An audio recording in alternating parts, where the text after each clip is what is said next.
Fionn's defeat. Matha was a happy young man as he made his way back towards his own little valley. He had been travelling long enough now that he would never want to travel again. The outside world held no more wonder for him. He was weary of the roads. He would relieve his poor mother of her gruelling workload. She would no longer be dependent on the stingy chief. And he would reward his loyal cousin, who he felt sure would still be faithfully minding the sick horse all this time. He knew the fluid most precious that would have to be applied to the bowl. Scorum had as much as told him. It could only be the blood of the very animal he wanted to cure. Of that he was certain. Conan had come with him, brought him racing across the country on a battle chariot. People along the way stood aside in wonder. Matha didn't know why they had decided to escort him home. Maybe as a reward for his help, which they praised too much. After only a couple of hours, they got close to the little hills that sheltered the grounds Matha grew up on. He asked Conan to stop a little distance from home, preferring to walk the last of the way. As he stepped off the chariot, Matha realised that this place was not like anywhere else. He'd enjoyed some other parts of the country well enough. He had been awestruck by other sights. But the smell of this damp clay got inside him in a particular way. He understood it for the first time in his life. This was where his ancestors were. This was the ground of which his very bones were made. He looked around, and Conan and the chariot were still standing.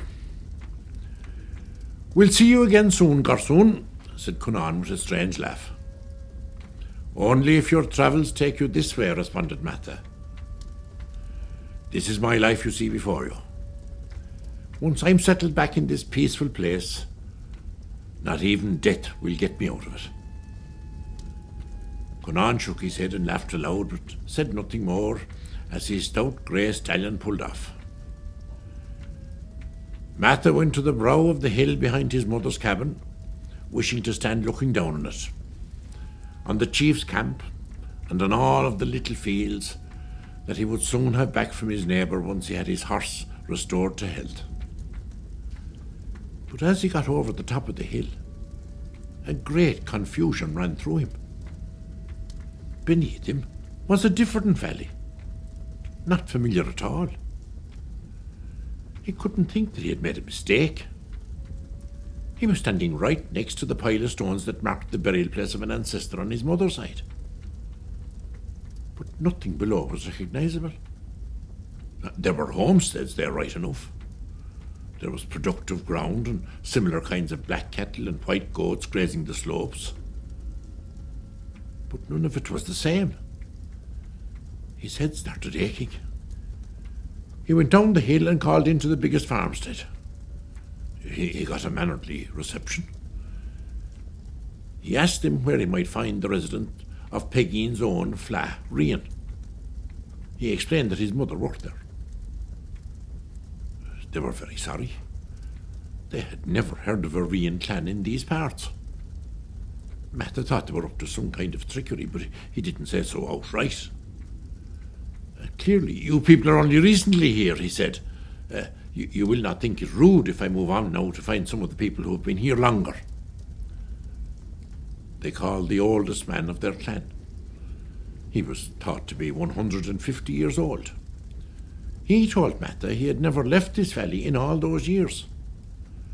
Nor had he ever heard of the chief Pegin's own, of Matha's mother, nor even of a Rian clan. In the end, Matha knew that the lies they were telling were nothing but the truth as they knew it. He thanked them and went to the next house only to get a similar response. Next, he tried to persuade himself of the impossible, that maybe he had somehow been mistaken and that his valley was over the next hill. people of this valley had no quarrel with him and begged him to stay with them for the night. He decided to move on. He had come this far and his heart was set on only one thing, to get home straight away. He set out again and climbed the next hill, which was higher, hoping to see his own valley on the far side of it. But the next valley was stony and brown with bracken. It looked nothing like his own. He became very despondent. He rushed down the valley and climbed another wooded peak farther to the east and then another after it, doubling back to reassure himself he hadn't made a mistake. He tracked back and forth across the range until he was exhausted. He rested under rocks, and before dawn the next morning he started again. For a solid year, Matha kept travelling like this. He could think of nothing else but searching.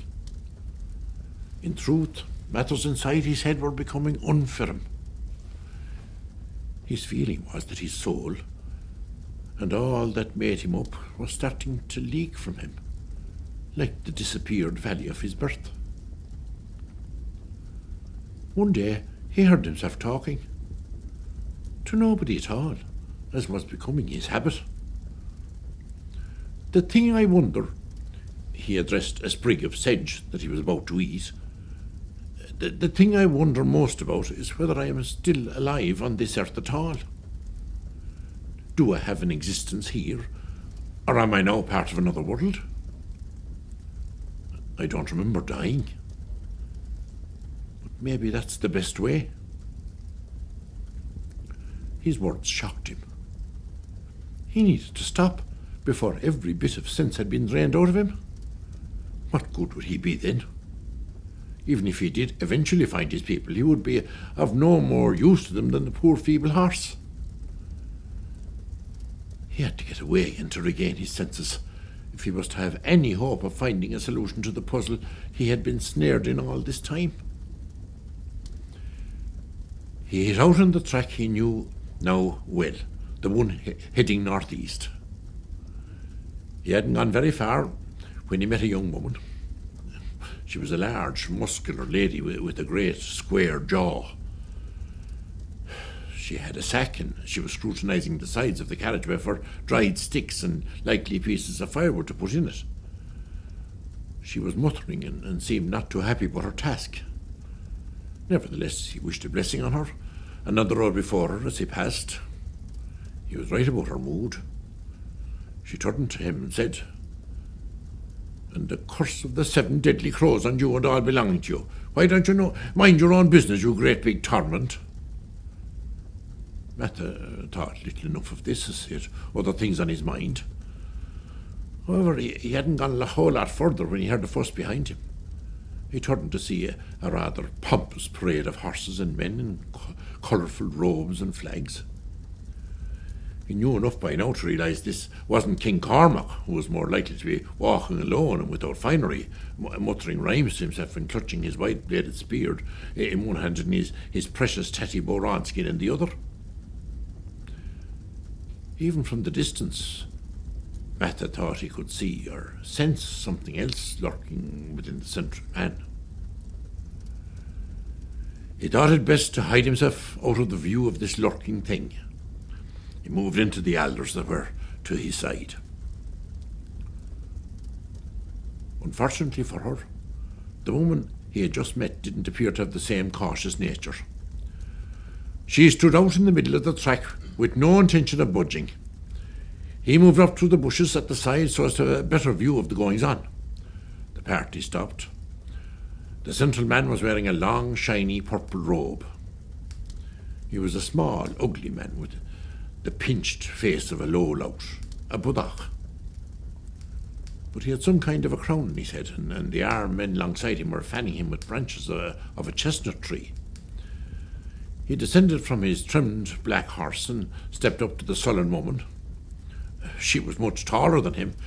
He said to her, "Subject, step out of the path of your new royal king."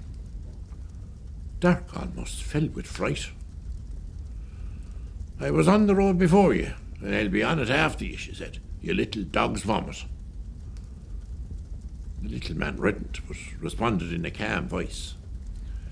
I have a puzzle for you. You know where you can put that, she said. Tell me, what is the nature of fear? He asked. I don't know what you're raving about, she said without a moment's hesitation. But if I knew where there was a field of it, I wouldn't tell you. In a flash, the purple-clad man moved his hand towards her. He used no weapon, not even a fist.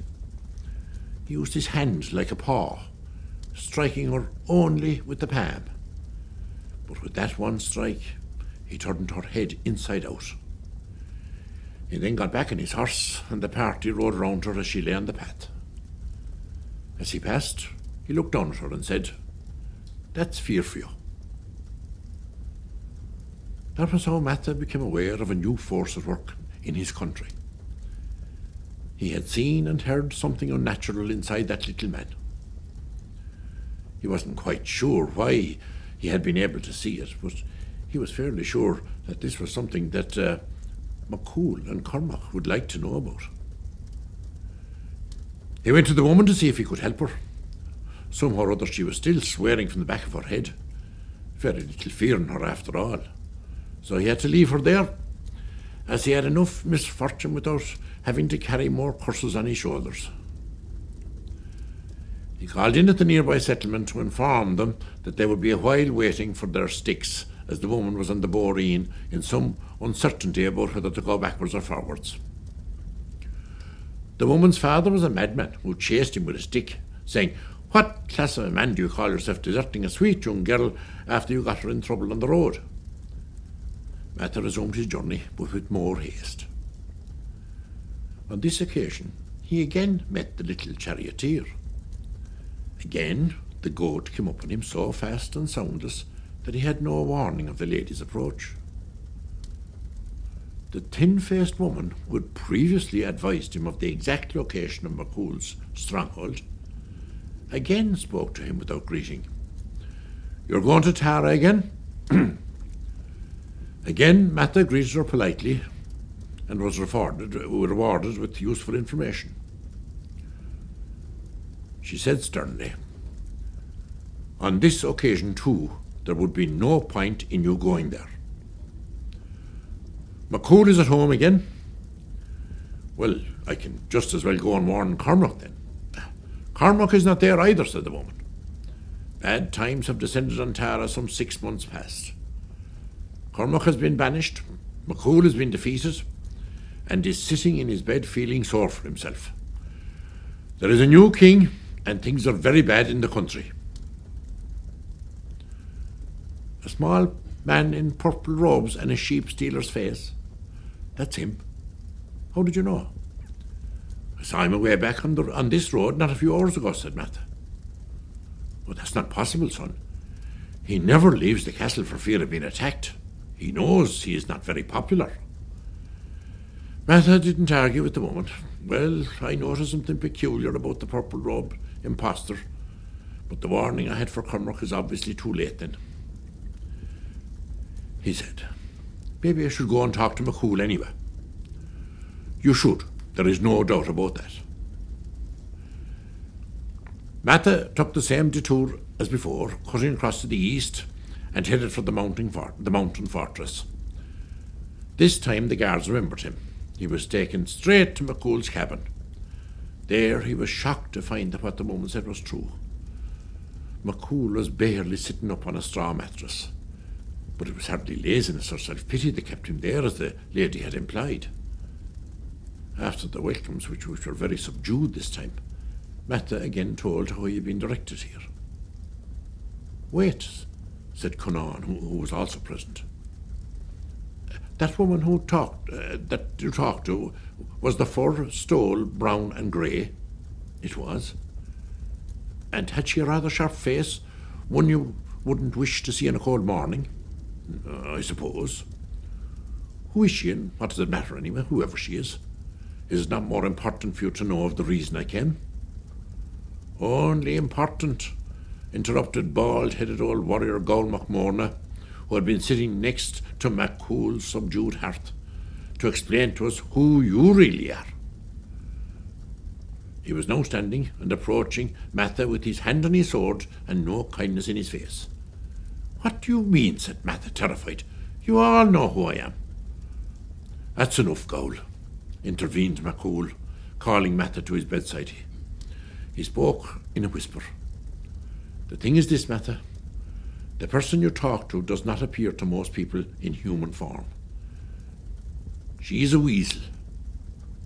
I too have spoken to the noble lady, but most people here believe there is some form of dark spirit at work in the hearts of men who claim to have communicated with her. Mention of her can scare men into thinking you are allied with the other side, so it's best you don't speak of her again, but just take the information she gives you as your own." Then he spoke in a voice that everyone could hear. "Now sit down, have a mug of goat milk, and then when you have gathered your wits, you can tell us what else you saw on your travels and what brought you here." Matha thanked Una, who brought the mug of goat's milk. Before putting it to his lips, he said, "The first thing that brought me back to you was to again beg for help from a druid. I went to my home place the day I last parted from you, fully intending to fix my problems there and settle back. But the place where my valley used to be I cannot find. It is gone. I have spent this whole year looking for it.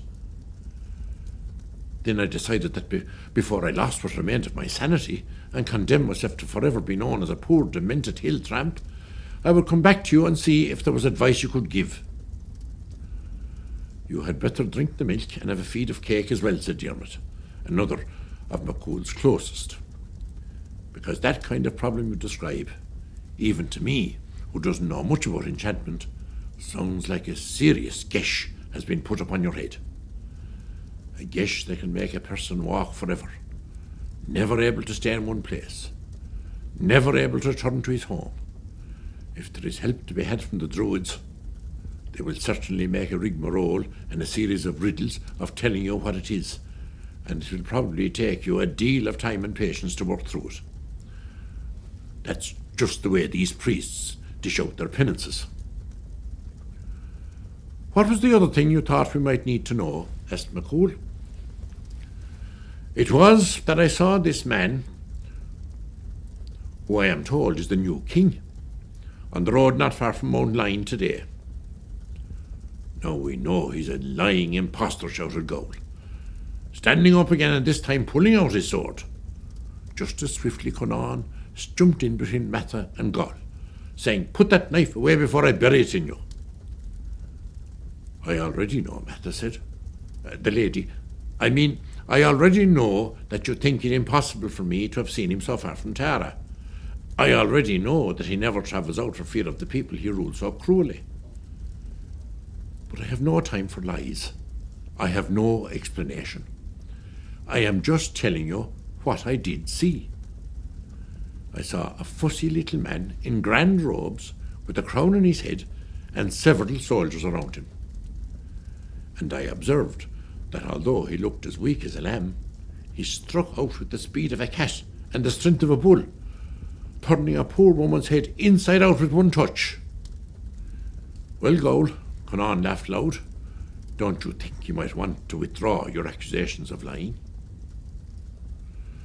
"And what is more," Matha continued, ignoring Gowl's averted head, "I can tell you something that maybe you do not know. When he struck out, I saw and heard someone else. There was something inside him. There were things that Matha was saying that seemed too strange even for himself to believe. But he was getting used to hearing himself saying strange things, so that he was not hesitant anymore. In this instant, at least, Matha was not suffering from any kind of derangement. The reason Fionn Micheál was in the situation in which Matha found him had indeed to do with a sheep dealer who had overthrown the king. Up till this night, nobody had begun to suspect how this had been done. It had started at around Bealtaine that same year. The Micheáls were a family of Slieveens that lived near Corofin over in the west. They were sheep dealers, distrusted far and wide. They talked copiously, but it was all worthless sound. They had no word. They were best known for lying, bullying, borrowing, and never paying a fair price for anything. There was a big litter of them in it, and they considered themselves a little army in their own part of the world. Most times, the exploits of the small Micheál army were not ambitious. They were content to threaten local farmers and travellers. Generally, they had the good sense to be sweet to anyone who might bite back. When they did go to war with neighbours, their cowardice made them dangerous, as they would attack like rats, surrounding their unfortunate victim as they each took a dig at him. A lowly breed, most would agree, not themselves though. In the view of the Micheáls, they were displaced royalty. They would tell anyone who could listen to them, which was mostly just each other, that the elder Micheál was their rightful heir to Tara. Their story was that Con, who was King Cormac's grandfather, had loved the elder Micheál's mother, and that Con's firstborn son was in fact the elder Micheál, not Art, Cormac's father. Even if their story had been true, nobody could blame Con for having denied it in outrage. The elder Micheál had been born with a sly, begrudging frown that no parent who had a choice would want any part of. Only once long before had the Micheáls ever made an attempt to put the elder Micheál in a position they considered fitting. That incident had cemented their resentment towards the High King Cormac, and even more so against his defenders Micheál and Conan. That time they had hired a fine oak craftsman to make a throne for old Micheál, and in their usual way they found fault with the work when it was finished, so that they could chase the man away without paying. They trained all the younger ones in the use of spears and hatchets. Then they hid their weapons on a cart and made their way like poor travelling people with their heads bowed to the small fortress of the King of the West. He was a man who drank a lot of mead and had no army, as he gave no thought to the idea that anyone in their right heads might want to take over the heartache of running his poor kingdom. When the Micheáls sneaked in that night, they met no resistance from the king, only confusion. They brought in their fine throne, and the elder Micheál opened it. They might even have got away with it, if they had left it at that, as the deposed king seemed relieved enough to put the situation. But then they found a Brehon, who was very amenable to anyone who could keep drink supplied into him. They got him to draft laws for the new Micheál kingdom of the West. The first law was that any storyteller whose tales did not amuse the elder Micheál would be skewered with a sharpened oar and left to die slowly. Although Micheál was of the view that there were too many storytellers, he could not allow Micheál to start murdering them just for their bad lies. So he went to Corofin with Conan and took the sharpened sticks from all the Micheál lads and girls. Conan reinforced the message for them by ramming the meat they had been feasting on down their throats using the stout ends of their stick spears. As Micheál left them that time, all he said to the old Micheál was, "You may well be right that there are enough storytellers and poets in the country. But by the same measure, there are also more than enough kings." Micheál wasn't certain why the Micheál clan bore the resentment against the Fionn for so long, but Conan's parting gesture that time had not helped. The elder Micheál was sitting on the throne and still complaining. "We were not even claiming our rightful place in Tara, but merely taking a small local kingdom as consolation." He then spat across the room and directly into Fionn's eye. Conan, who was very young and prone to anger at the time, lifted the throne with the little old twisty rejected son of Con still sitting in it. He took it outside and ran to Loch Mask with it.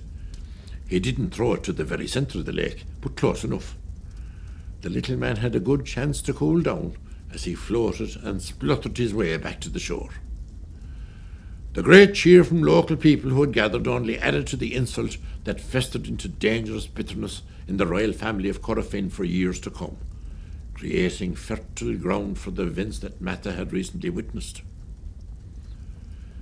It was Micheál's observation that people who are capable of nothing honest or useful in life are generally able to hold a grudge for generations longer than ordinary decent people. So it was with the Micheáls. For a while they contented themselves with paying a rogue puka for doing mischief on neighbours, preventing cows from going in calf, stopping hens from laying, making crops rot in the ground, and any other bad things that came into their minds. They were shrewd enough to always pay this craftsman in full for his work. Sensible people kept their distance from the Micheáls, trying not to deal with them, but also trying not to cross them, because you didn't want to bring that kind of misfortune on your head. Despite all, they still thought highly of themselves. The elder Micheál's ambitions had been transferred to his son Bolg, the current headman of the Fionn. In their own house, anyone they considered of their own rank would be welcomed warmly. And anyone else would be met with a poor mouth and tales of misery and hardship, but never with a smell of hospitality. And in the privacy of their own discourse, the Micheáls resented most people, those who thought their betters, their equals, and their lessers. Most of all, they hated Fionn Micheál, Conan Micheál, and the Fionn for keeping Bolg from his birthright. They would sit around their fire, and at one time or another, every single night, the talk would come around to cursing Fionn Micheál. They would tell each other that they could easily beat him if they set their minds to it. They would pray for sickness and defeat to fall on him and on all his family.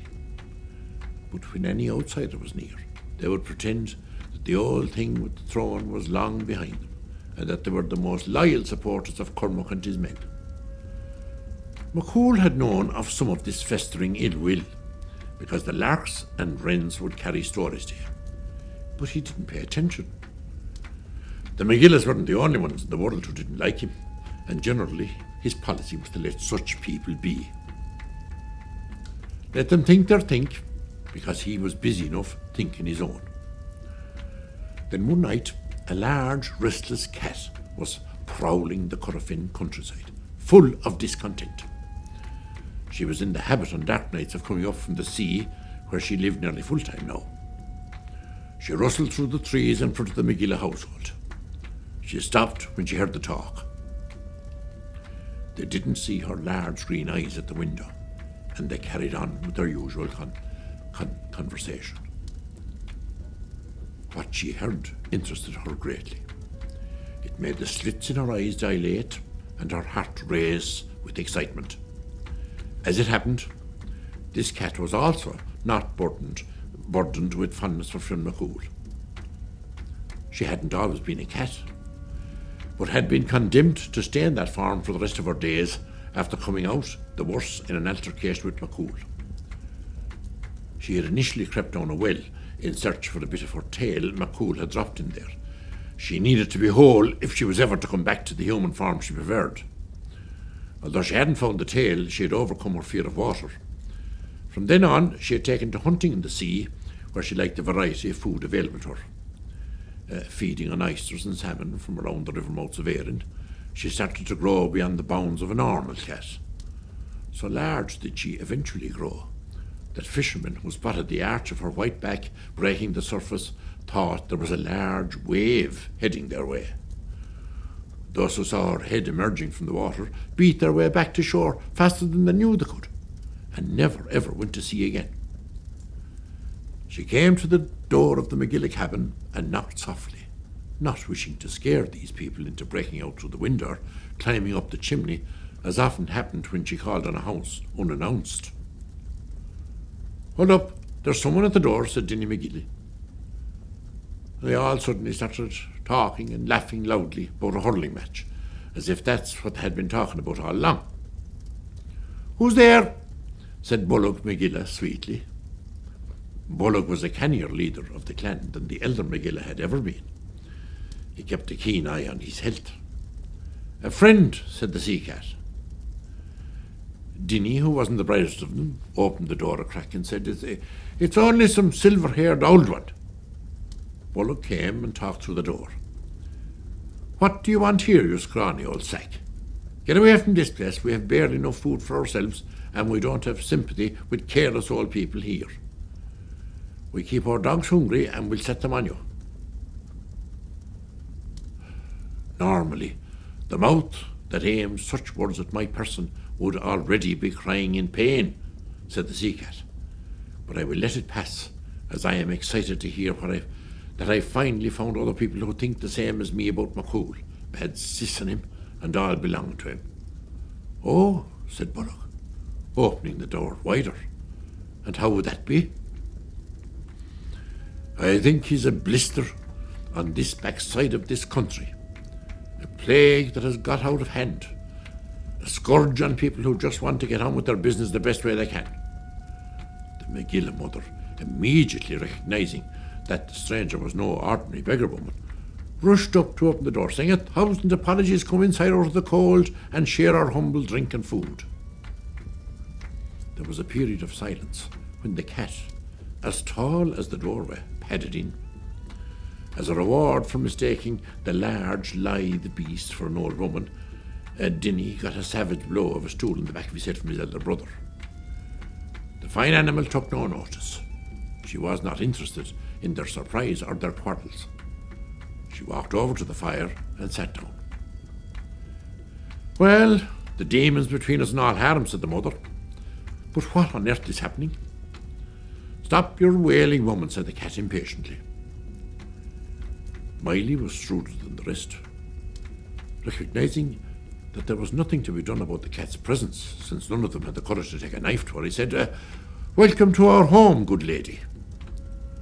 Don't bother me with your pretences, she replied. We have business to discuss. That's all well and good, said Bullock, the headman. But if you don't mind me saying so, you are a cat. Maybe if you explain yourself, we might have more time for you. You are right that I have the form of a cat.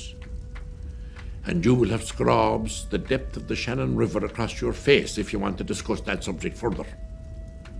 You have the head of a goat, and you don't hear me commenting on that, you pompous little nose picker.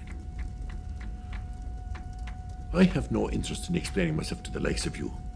Do you understand me clearly now? Bullock nodded in pale silence. After the cat had settled down again and stopped swishing her short tail that Dinny kept staring at, she said with contained shrillness, Micheál has gotten far too powerful. He moves around as if the entire country belongs to him. He's too proud. He needs to be brought down. The country needs a new king, and the Fionn needs a new warrior, a more reasonable and easygoing man who knows his place. The Micheáls were staring at her in silence.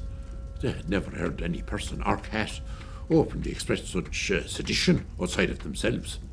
Eventually, Bullock whispered, You'll find no disagreement here. Aren't you all tired of sitting around the fire and just talking about Micheál? We are that, but what can we do about it? Said Bullock Micheál. Well, in fact, I do enjoy it, said Dinny, still staring in one direction. And who gave you the scutty tail? The cat stood up, looking like she was ready to tear them all apart and then leave. Dinny's mother cracked him on the head this time with the back of a hatchet. As he fell bleeding on the floor, she said, Will you shut your stupid gob and stop giving this fine lady a bad impression of us? Maybe if we combine our strengths, we can do something that will see an end to Cormac MacArt and Fionn Micheál forever, said the white cat. She talked for only a few minutes about her plan. It was simple. She was offering to make Micheál leader of the Fionn and Bullock Micheál High King of the country. To start her plan, she needed to go inside Bullock's body, giving him strength, speed, and magical power that no man possessed. He was so excited at becoming king that he agreed immediately without considering the discomfort of having a cat 3 times his size inside his own scrawny little size, squeeze inside, or even how she might enter. But he needn't have worried. In a flash the cat was gone. Bullock didn't even swell up much, but they could all see that he was already transformed as he stood up and sprang to the door without any complaint about his bad knee or his sore neck. They wasted no time. The very next day, all 27 of the Micheáls headed for Tara. Bullock was now so strong that he was able to carry 10 of them on his shoulders as he ran across the country. At Tara, the young Fionn soldier who was guarding the gate happened to be from Corofin and knew the Micheáls only too well. He stopped them. "What do you pack of mongrels want here? I thought you'd been told not to set foot outside of Corofin." "Talk with respect to your new master," said Micheál. "We've come to see Fionn," said Bullock. "He's not available today or any day." "No, go away and don't be bothering me," laughed the guard. "Soon your family will be at the side of the forest eating grass and begging for my mercy. Now stand aside," growled Bullock, throwing the strong young Fionn soldier to the ground like he was made of straw. They stormed into the great hall where Micheál and some of his men stood with the king discussing a hunting expedition. Micheál turned to look and said, "Who let you stroll in here like this?" At the sound of Micheál's booming voice, some of the Micheáls remembered the past and got scared. But when the Bondree realised that her host was backing out of the hall, she started hissing and scratching inside his head. "You can't give up now, you snivelling coward. If you stop now, I'll turn you into a worm burrowing in a cow dung waiting for a crow to peck you." To mask his fear, Bullock ran forward and said, tripping over his words, "Fionn of the Outlaw Cool, I contest you to a challenge." Micheál laughed. "Well, if it isn't whiny Bullock, the uncrowned king of sheep thieves," said Conan, stepping in front. "I thought we told you to stay in Corofin." "Unless you're scared, come out now and I'll show you who is the better man." Micheál laughed again. "Are you sure his mind is sound, lads?" asked Darren the polite. He was next to Micheál. He appealed to the other Micheáls. "Why don't you take him away quietly and we won't say any more about it?" But Bullock persisted. In the end, Micheál saw that the only way to get Bullock to stop pestering him was to agree to a contest. "There's only one condition," said Bullock. "If I win, being the better man, I must become king, and my fine son Micheál will become leader of the Fianna." At this stage, even the king was laughing, thinking that there wasn't the remotest chance of Micheál winning. Cormac said, "All right, Grand, it'll make for a bit of diversion. We agree." Then the contest started. The first was a race around the country. Micheál got a fright. He hadn't been taking Micheál seriously. He stopped to eat beautiful apples offered to him by a woman on the pat side in Dalriada, up in the very north of the country. Micheál got ahead of him. He had to race very hard for the rest of the journey, and only barely headed past Micheál as they re-entered Tara. The cat inside Micheál's head was seething and spitting with anger, to the extent that Micheál could hardly see out through his eyeballs. The next contest was of strength. Again, went on for the whole day. Each time Micheál lifted a bigger rock, Micheál would step up and lift it too. By now, the word of a fierce contest of giants had spread and a crowd had gathered, stunned to see someone giving Micheál competition. Soon they were both lifting houses in each hand. In the end, Micheál decided to finish it. With one enormous effort, he pulled Mount Lion from its roots in Slane, lifted it over its head, homes, farmers, sheep and all. He put it down beyond the area of 4 lakes in the most beautiful part of the southeast. Hard as Micheál tried, he wasn't able to repeat any such feat. The crowd cheered loudly. The cat was so angry now that she was setting fire to the inside of Micheál's head, and smoke was coming out of his nostrils. The last and most important part of the contest was a sword fight. The fight started at first light. Micheál's head was occupied with ways to overpower the little man, without cutting him irreparably. But then he saw the strange strength and skill with which Micheál slashed and defended. He knew there would be little room for niceties. The battle ran with terrible intensity all day long. Neither man could get the better of the other. In the evening, Micheál asked for a rest and Micheál agreed. They both sat down in the battlefield, as was the custom. Everyone else went to their homes, knowing that fighting would only resume at first light.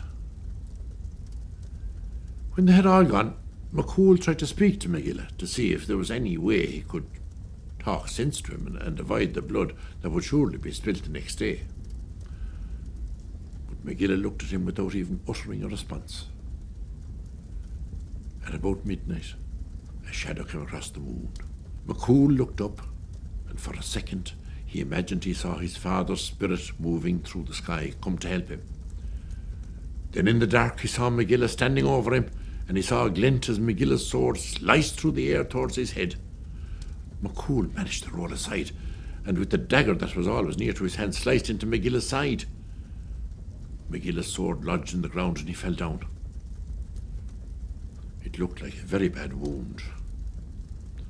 Micheál felt poorly at what he had done to the little man, whom he still refused to see as a proper adversary.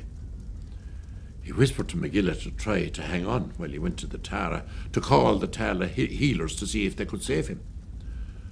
As Micheál ran off shouting for help, the cat healed Micheál's wound instantly and hissed, "This is your chance. He has his back turned. This is your chance." Micheál jumped high in the air and pounced with a cat's speed swipe of an axe, striking the back of Micheál's head. As Micheál fell, an enormous roar came from the cloud that moved in front of the moon. It scared even the cat. Micheál ran off, leaving Micheál lying there. Micheál laid low, waiting to hear whether Micheál was dead or alive. Dermot and Conan went searching for Micheál. It didn't take them long to find the broken trees where the battle had resumed, and they found Micheál still lying in the ground with a big gash on the back of his head. Micheál was in a coma. 10 men carried him back to his home place. Over the coming days, all kinds of help was sought, but nothing any druid or healer did could wake him. Una stayed by his side night and day. As time went by, those that could carried on with living.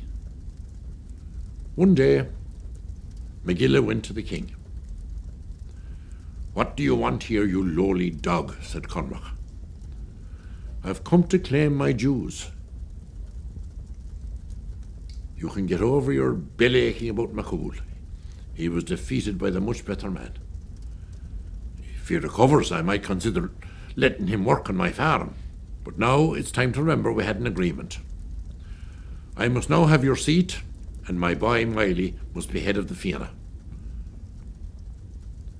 In the corner, the gentle Dermot rose up to attack Micheál. Gowl stood up too, less certainly. Micheál stood his ground and spoke to Gowl in a cunning voice that sent a chill through the gathering. "Ah, now, Gowl, don't pretend to be so upset about Fionn. We all know you are only angry that Micheál is going to be head of the Fianna instead of you. But if you're cool-headed now, you can be second in charge." The king argued with Micheál for days, but Micheál stuck with cold calmness to his argument. Several people had heard the king's promises. He now had to keep his word or give up his honour. That was his only choice, and it was no choice at all, because a person without honour is without everything there is. When the king stood up and walked from his seat, Micheál's inner guest was disappointed that Cormac was not in a rage, and she could not resist speaking. The clear voice called after Cormac, You think you're a smart man, Machart." He turned. "Are you smart enough to be able to read your own future?" the voice continued to jeer. "Can you see how it goes from here for you? Your best years are done. Only creaky age, pains, and a pauper death are ahead." The king hung his head and left. Soon the whole country was changing. Micheál was bringing his friends into the Fianna. He was demanding that all villages give him gold and their best grain. Each local chief had to bring forward a girl so that Dinny, Bullock's slow son, could choose a wife from each area. Even the cat found all this repulsive, but it was not her business. Of more concern to her was Droleen. She didn't like the way the Wren Druid stared at Micheál. She ordered Micheál to bar him from Tara.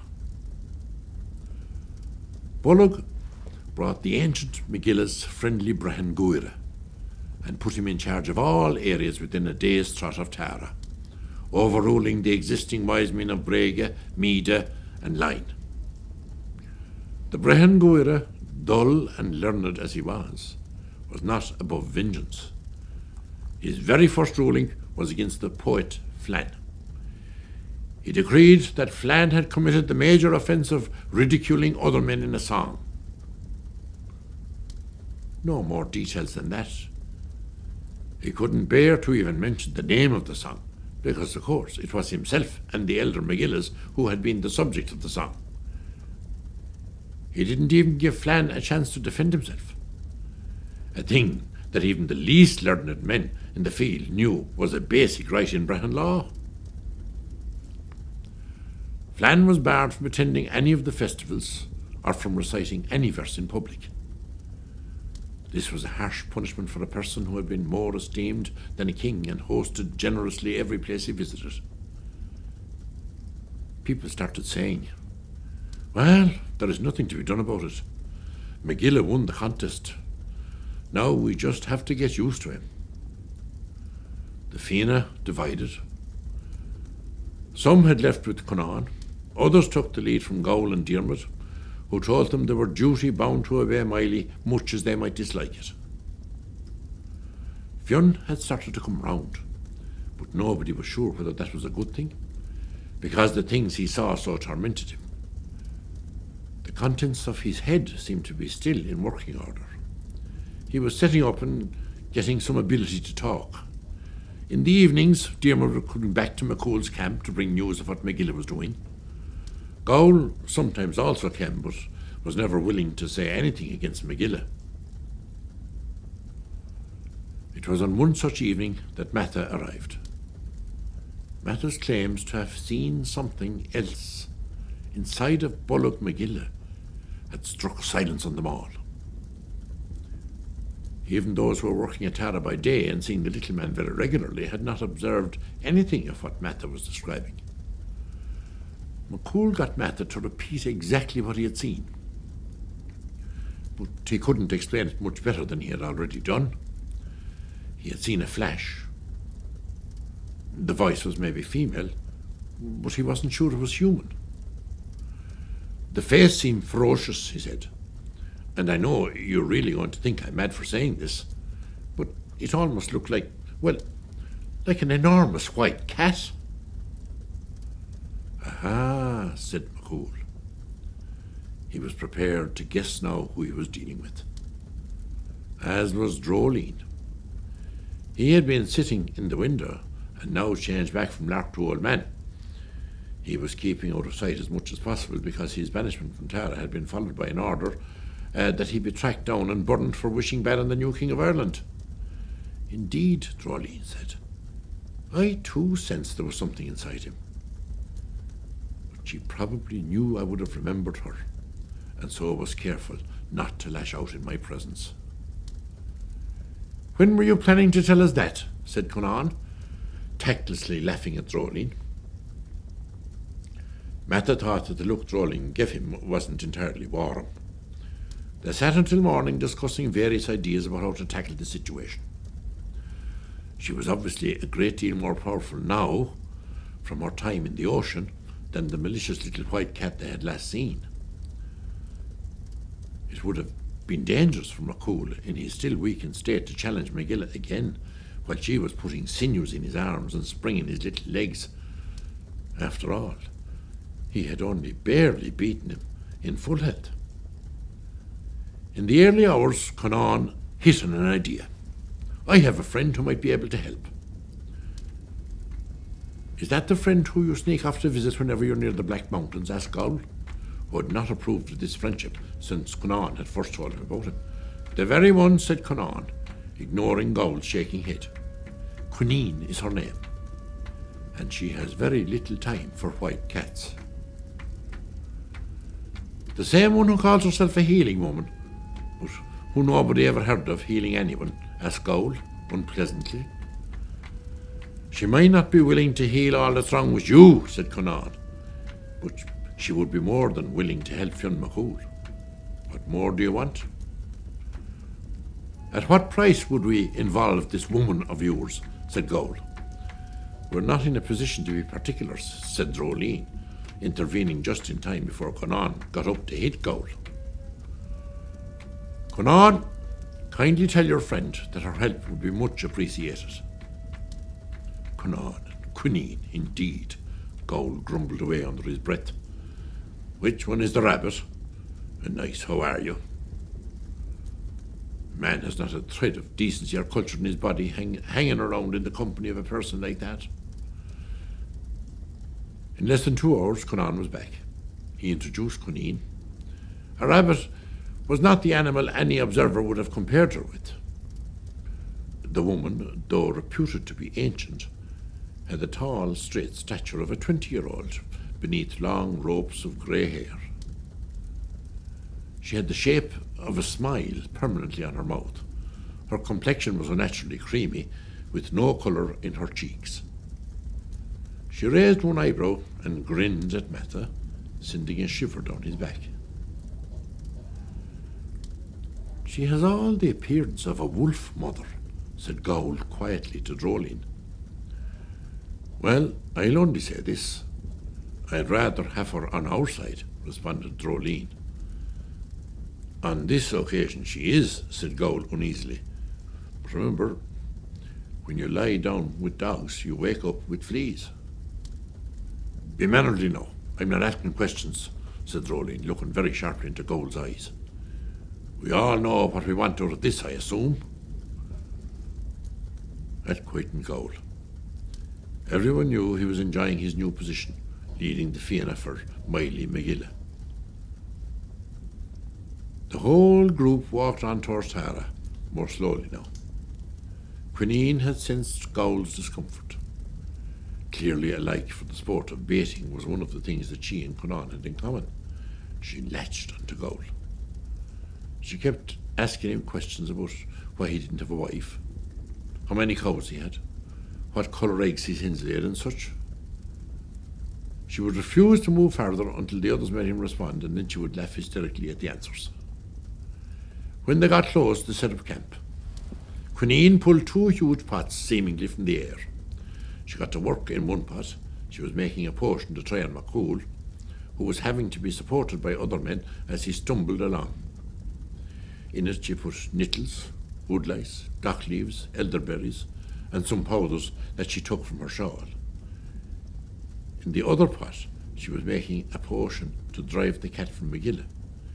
In that one she put skak thorns, sloes, sheep poo, and to Gowl's consternation, she also insisted that his underlinen had to be dipped in the stew. Micheál was offered a sample from the first pot. He was feeling weak, even from the few hours of walking. He wouldn't normally have swallowed a potion from a person he knew very little about. But he was fed up of feeling frail, and he didn't even bother considering Gowl's warnings. Quinine spooned a little of her foul green potion from the first pot into Micheál's gaping gob. Only a very tiny sip of this now, mind, she said. Any more would kill you. Nothing happened at first. Then his body jerked. Dag the going, shouted Gowl. She's after killing him altogether. Micheál lay still for a while.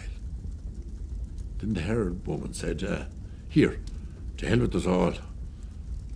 I might have been a small bit wrong in the amounts, and before anyone could stop her, she had chucked a full goblet of the stuff down his throat. He went into a horrendous convulsions like a dying man. But then he stopped, opened his eyes, and sat up. Where am I? Said he. And what are you all doing here? And where is that scoundrel of a man who hit me from behind?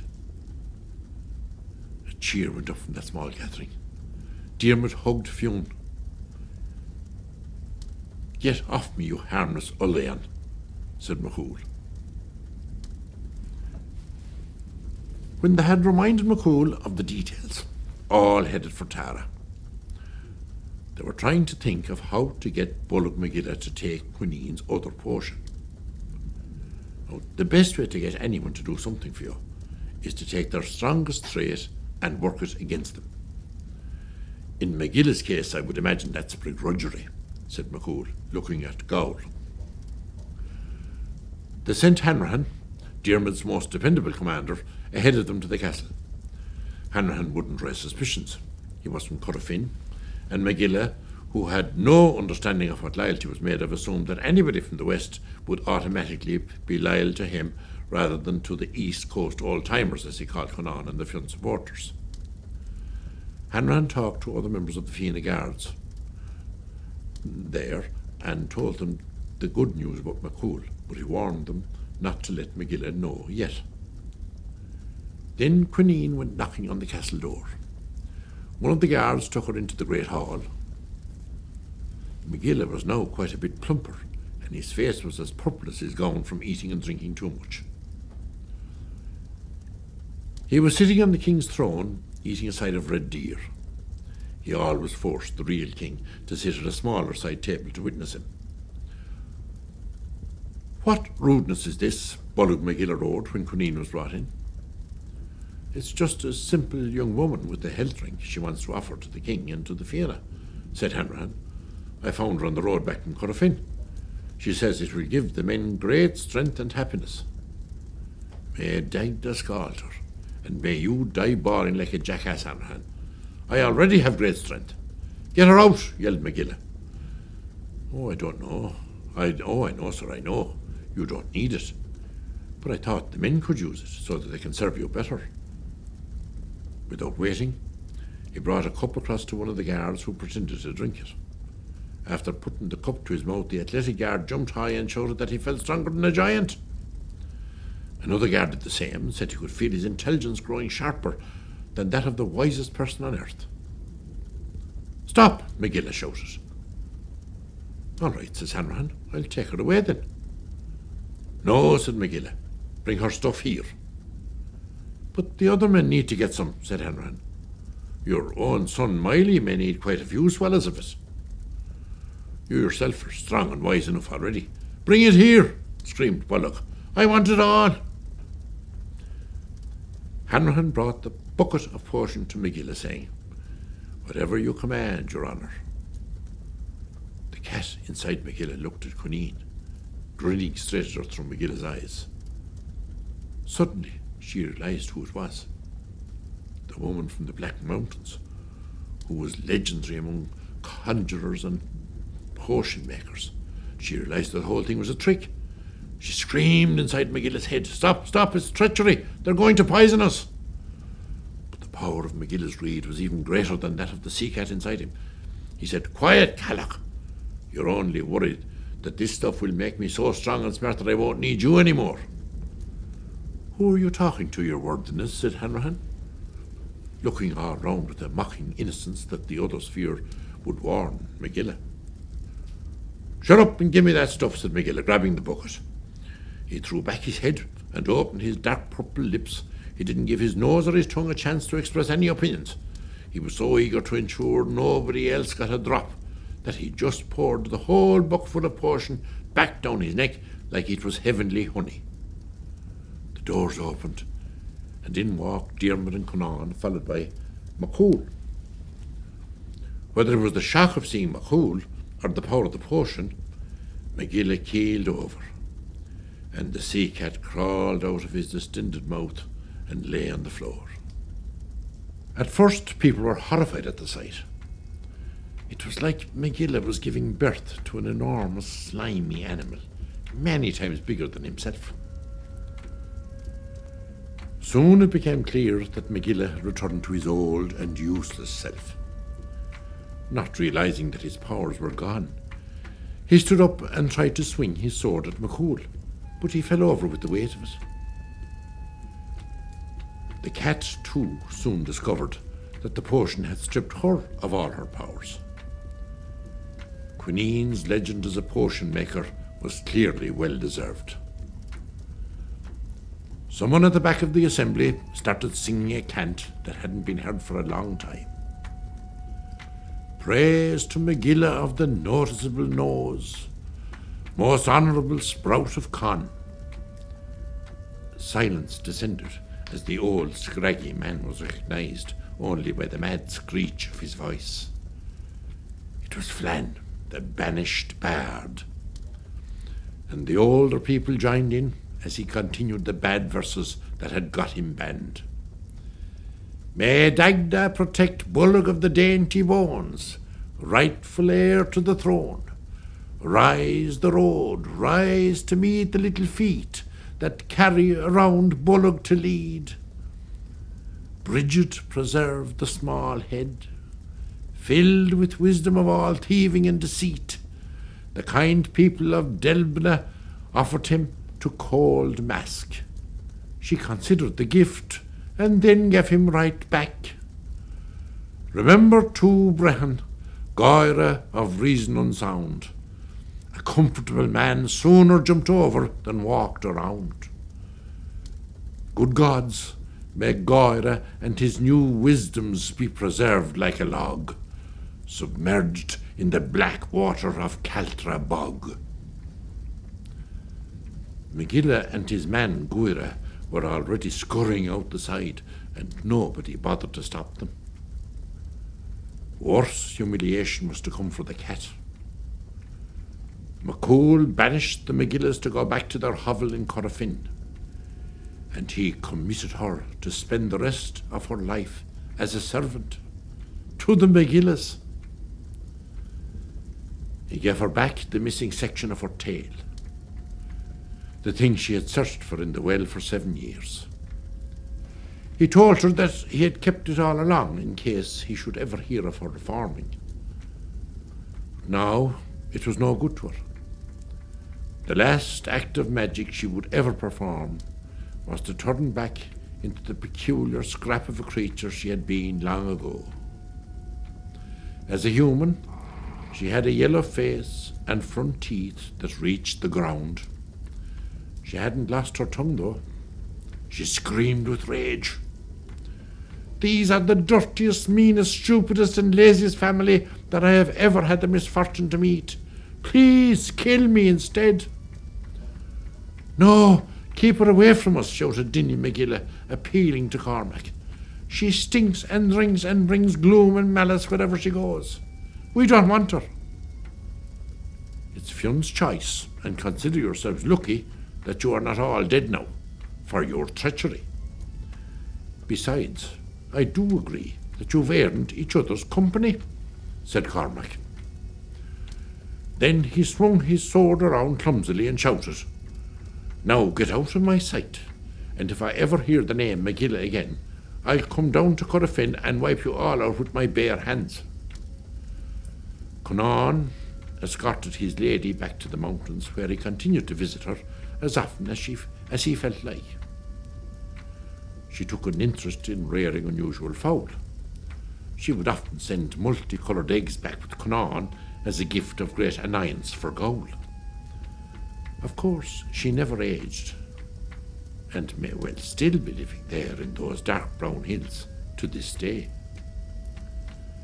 The Micheáls never caused further trouble in those times, though it is thought that, like many things of little value, they survived. The strange message that was passed from father to son in the Micheál line was not understood by later generations. A woman servant is a curse worse than the loss of a throne. Matha was rewarded with a cabin of his own in the Micheál enclosure. You may as well leave off your wandering for a while and rest your hooves, said Fionn. Or at least, if you do have to keep travelling, you now know you have a piece of your own to lay your head down whenever you tire of depending on the hospitality of others. This was a privilege only the closest friends enjoyed, and Gaul was very aggrieved. Matha was grateful for all this kindness, but he wasn't too happy about what it meant for his quest. Plainly, Micheál expected he would be travelling for some time to come. There was no immediate end to his quest in sight.